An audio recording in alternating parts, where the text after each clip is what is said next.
ती कॅश ठेवली आहे, जरा जाऊन विचार, जरा बघ ना.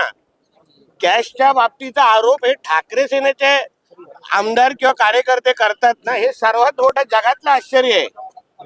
कधीतरी कर्जतच्या फार्म हाऊसवर तुम्ही सगळेजण पहिले चाला आणि जमिनीमध्ये किती कॅश खोदून ठेवली आहे हे जरा उद्धव ठाकरे आणि आदित्य ठाकरेला विचारा ना, जरा विचारा. आणि त्यांनी तर कॅश, या सगळ्या कॅश वीसच्या बाबतीमध्ये त्यांनी तर बोलूच नाही, त्यांनी तर बोलूच नाही. नाहीतर एकदा सर्च ऑपरेशन कधीतरी कर्जतचं फार्म हाऊस घ्यायला लागेल, मग पळापळ होईल कशी. आणि व्हिडिओ आलेला आहे, आता सत्यता तपासतील ना.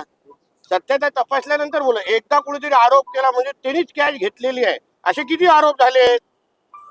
नंतर काय झालंय, तुमच्या एक दिवसाची ती बातमी एन्जॉय करा ना. आदित्य ठाकरे असं म्हणतात की सरकार आदित्य ठाकरे काय म्हणताय, आदित्य ठाकरे असं म्हटले की सरकार हे तुपाशी आहे आणि शेतकरी उपाशी आहे. हो बापरे, म्हणून तो बोलतो ना, उद्धव ठाकरे तुपाशी, शिवसैनिक उपाशी, तोच विषय आहे हा.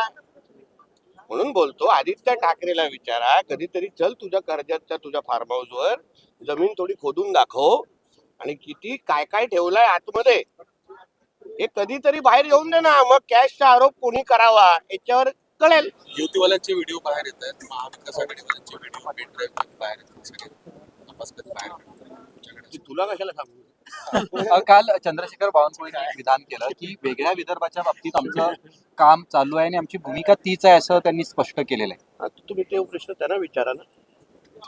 तुमची भूमिका काय आहे?